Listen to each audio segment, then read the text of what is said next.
와, 일본 여행만 벌써 10번째인데 항상 갈 때마다 너무 만족스럽네.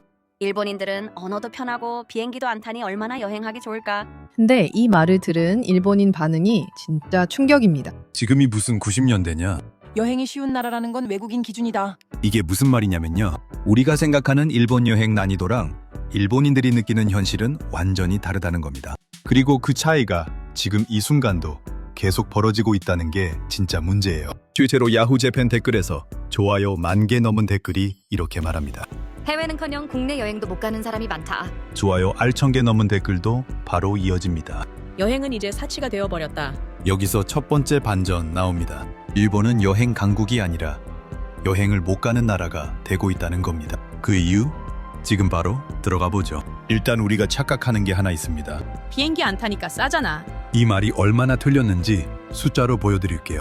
오사카에서 도쿄 가는 신칸센 왕복 가격이 대략 30,000엔입니다. 한화로 30만 원이에요. 거기에 숙박 3박 4일, 식비, 관광지 입장료 다 합치면 바로 100만 원이 넘어갑니다. 그래서 일본 댓글에 이런 말이 나오는 겁니다. 여행 한 번 가면 한 달 생활비가 날아간다. 이게 과장이 아닙니다. 일본 평균 월급 실수령액이 20만 엔 초반, 한화로 200만 원 안팎이거든요. 거기서 100만 원이 여행 한 번에 날아가면 생활 자체가 안 되는 구조인 거죠. 한국인은 일본 여행을 싸게 간다고 느끼는데 일본인은 자기 나라 여행이 비싸다고 느낀다는 겁니다. 이게 두 번째 반전입니다. 왜 이런 일이 생겼을까요? 첫 번째로 교통비 구조 자체가 다릅니다. 한국은 KTX 가격이 상대적으로 안정되어 있잖아요. 근데 일본은 민영화 이후 신칸센 가격이 계속 올라왔습니다. 거리 대비 가격이 세계 최고 수준이에요. 실제로 도쿄에서 삿포로까지 신칸센으로 가면 편도만 2만 엔이 넘습니다. 한화로 20만 원이 넘는다는 거죠. 그러니까 일본인들이 차라리 집에 있는 게 낫다. 고 말하는 겁니다. 그 다음은 임금 대비 물가 문제입니다. 겉으로 보면 일본은 선진국이잖아요. 근데 실제로 실질 임금이 30년째 거의 안 올랐습니다. 경제협력개발기구, 즉 OECD 자료를 보면 일본의 실질 임금은 1990년대 수준에서 거의 제자리입니다. 같은 기간 한국은 임금이 3배 이상 올랐어요. 이게 구조적 문제라는 게 진짜 충격이죠. 물가는 오르는데 월급은 안 오르니까 여행이 사치가 되는 겁니다. 야후 재팬에서 이 주제로 올라온 기사에 달린 댓글을 보면 이렇습니다. 부모 세대는 여행도 다니고 차도 샀는데 우리 세대는 어떻게 그게 가능한지 모르겠다. 이 댓글이 수천 개의 공감을 받았다는 게 일본 젊은 세대의 현실을 그대로 보여주는 거예요. 자, 여기서 잠깐. 이게 단순히 일본 젊은 세대 이야기로 끝나지 않습니다. 일본 전체 노동자 중 3분의 1 이상이 비정규직이에요. 편의점 알바, 배달, 계약직으로 살아가는 사람들이 그만큼 많다는 거거든요. 이 사람들한테 여행이란 꿈도 못 꾸는 얘기입니다. 실제로 니케이 신문이 조사한 자료에 따르면 일본 비정규직 평균 연봉이 15,000엔 수준입니다. 하나로 150만 원도 안 되는 거예요. 이 상황에서 신칸센 타고 여행을 간다는 건 진짜 사치인 거죠. 그 다음은 엔저 문제입니다. 이게 한국인한테는 기회인데 일본인한테는 재앙이에요. 엔화 환율이 달러 대비 150엔에서 160엔 사이를 왔다 갔다 하고 있잖아요. 30년 전 80엔대였던 걸 생각하면 엔화 가치가 반토막도 더 낮다는 겁니다. 해외에 나가면 돈이 2배로 나가는 구조예요. 그래서 일본인들이 이렇게 말합니다. 한국 여행도 부담스럽다. 동남아도 이제 우리가 싼 나라가 아니다. 이게 진짜 충격 포인트죠. 한국은 일본 여행을 가볍게 가는데 일본인은 한국 오는 것도 부담이라는 겁니다. 여기서 세 번째 반전 나옵니다. 지금 구조에서는 한국인이 일본 여행하는 게 일본인이 일본 여행하는 것보다 더 쉽습니다. 이게 말이 되냐 싶죠. 근데 실제 데이터가 그렇게 나와요. 2024년 일본을 방문한 외국인 관광객 수가 3,300만 명을 넘었습니다. 사상 최대치예요. 근데 같은 해 일본인 국내 숙박 여행은 오히려 줄었습니다. 외국인 관광객은 폭발적으로 늘고 일본인 국내 여행은 정체되고 있는 겁니다. 완전히 다른 방향이에요. 자, 여기서 중요한 포인트 하나 짚고 갑니다. 이 상황이 왜 중요하냐면요.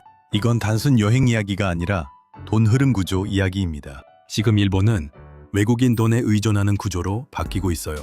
2024년 기준 외국인 관광객이 일본에 쓴 돈이 8조 엔을 넘었습니다. 한화로 80조 원이에요. 이게 일본 반도체 수출액에 맞먹는 수준이에요. 그러니까 일본 정부가 관광객을 계속 늘리는 이유가 딱 하나입니다. 내수로는 답이 없다. 일본 현지 경제 전문가들이 이렇게 말하거든요. 관광업이 무너지면 지방 경제가 먼저 죽는다. 이건 굉장히 큰 신호예요. 근데 여기서 또 다른 문제가 터졌습니다. 바로 오버투어리즘, 즉 관광 과부하 문제예요. 교토 기온 거리에서는 골목 진입 자체를 막기 시작했습니다. 후지산 등산로 입구에는 입장료를 따로 받기 시작했어요. 가마쿠라에서는 관광객이 너무 많아서 주민들이 시위를 벌였습니다. 야후즈팬에 이 주제로 올라온 기사 댓글을 보면 이렇습니다. 외국인은 웃고 우리는 운다. 이 댓글 하나가 현재 일본 상황을 가장 잘 설명하는 한 줄이에요. 주민들 입장에서 보면 자기 동네에 관광객이 쏟아지는데 정작 자신들은 혜택을 못 받는 구조거든요. 관광 수입이 대형 호텔이나 플랫폼 기업으로 들어가지 지역 주민한테는 내려오지 않는다는 겁니다. 여기서 잠깐 여러분께 질문 하나 드릴게요. 여러분은 일본 여행을 얼마나 자주 가시나요? 그리고 일본이 이렇게 내부적으로 어렵다는 걸 알고 계셨나요? 댓글에 한번 남겨주세요. 자, 이런 상황에서 일본 정부가 꺼낸 카드가 있습니다. 바로 이중가격제예요. 일본인 가격 따로, 외국인 가격 따로 받겠다는 거죠. 이미 일부 지역에서 시범 운영 중입니다. 후지산 스바루 라인 입장료가 외국인 기준으로 올해부터 인상됐어요. 야후재팬에서 이중가격제 관련 기사에 달린 댓글 반응이 완전히 둘로 나뉩니다. 찬성하는 쪽은 이렇게 말해요. 당연히 더 받아야 한다. 외국인이 워낙 싸게 즐기고 가지 않나? 반대하는 쪽은 이렇게 말합니다. 돈만 밝히는 나라라는 이미지가 생기면 관광객이 끊긴다. 이 논쟁이 지금 일본에서 진짜 뜨겁게 진행 중이에요. 그리고 이게 한국인 여행자 입장에서는 굉장히 중요한 포인트입니다. 지금 일본 정부가 검토 중인 것들을 쭉 나열해드리면요. 출국세 인상, 관광지 입장료 이중화, 혼잡 시간대 추가 요금 부과, 에어비앤비 같은 단기 임대 규제 강화입니다. 이것들이 다 도입되면 한국인이 체감하는 일본 여행 가성비는 확 달라질 수 있어요. 자, 그럼 더 충격적인 이야기 하나 해드릴게요. 지금 일본 20대, 30대 젊은 층에서 해외여행 경험이 없는 비율이 얼마나 되는지 아세요? 2023년 일본 관광청 조사를 보면 20대 중 해외여행을 한 번도 못 해본 사람 비율이 절반에 가깝습니다. 이유를 물어보면 첫 번째가 돈이 없어서, 두 번째가 휴가를 못 내서, 세 번째가 복잡해서예요. 돈이 없어서가 일이라는 게 선진국이라고 불리는 나라에서 일어나는 일이라는 게 충격이잖아요.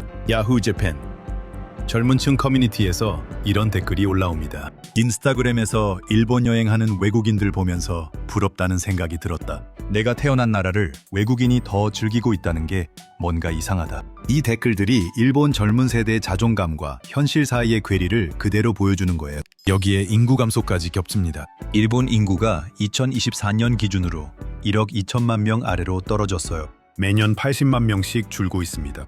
이 말은 일본 국내 소비 자체가 줄어든다는 뜻이거든요. 그러니까 외국인 관광객 없이는 일본 지방 경제가 버틸 수가 없는 구조가 된 겁니다. 어떤 지방 도시는 아예 외국인 관광객 유치를 최우선 정책으로 내걸고 있어요. 관광객 없으면 동네 식당도 호텔도 다 문 닫아야 하는 상황이니까요. 자, 그럼 이 모든 상황을 합쳐서 한국인 입장에서 기회가 뭔지 정리해 볼게요. 첫 번째로 지금 일본은 외국인에게 맞춰진 환경으로 바뀌고 있습니다. 다국어 안내, 신용카드 결제 확산, 면세점 확대까지 외국인이 쓰기 편하게 계속 개선되고 있어요.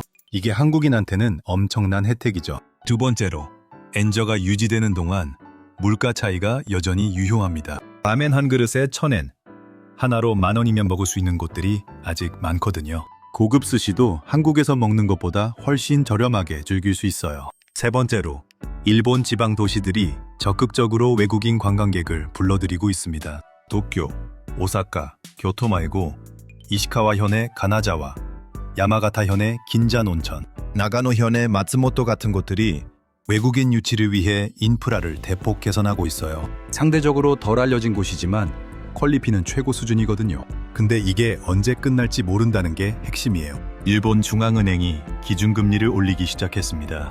2028년에 0.25%로 올렸고 추가 인상 가능성을 계속 언급하고 있어요. 금리가 오르면 엔화 가치도 올라갈 수 있거든요. 만약 엔화가 달러 대비 120엔, 원시엔으로 다시 올라가면 일본 여행 비용이 지금보다 30에서 40% 비싸질 수 있습니다. 지금 3박 4일에 80만 원 썼다면 그때는 100만 원이 훌쩍 넘는다는 거죠. 거기에 이중 가격제와 관광세 인상까지 겹치면 일본 여행 가성비는 순식간에 사라질 수 있어요. 야후 재팬에서 한국인 관광객 관련 기사에 달린 댓글입니다. 엔저 때문에 온 거지 진짜로 일본을 좋아해서 온 게 아닐 수도 있다. 엔화가 강해지면 절반은 사라질 것이다. 이 댓글들이 의미하는 바가 뭐냐면요. 지금 일본을 찾는 외국인 관광객 중 상당수가 엔저 효과로 온 거라는 걸 일본인들도 알고 있다는 겁니다. 그래서 일본 정부가 불안해하는 게 있어요. 엔저가 끝나고 나서도 관광객이 올까 하는 거거든요. 지금은 싸니까 오는 거지.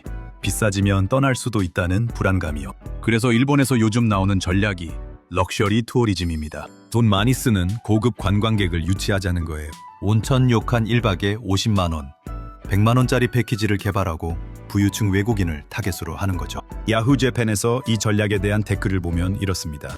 결국 돈 없는 일본인은 배제되는 나라가 되는 건가? 관광객을 위한 나라가 되어가고 있다.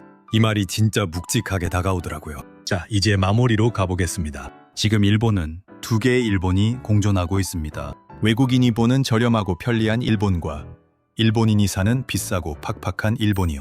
그리고 이 두 개의 간극이 계속 벌어지고 있다는 게 핵심이에요. 이건 단순히 여행 얘기가 아닙니다. 10년 뒤 일본 경제 구조가 어떻게 바뀔지를 보여주는 신호거든요. 그리고 이 변화는 한국에도 영향을 미칩니다.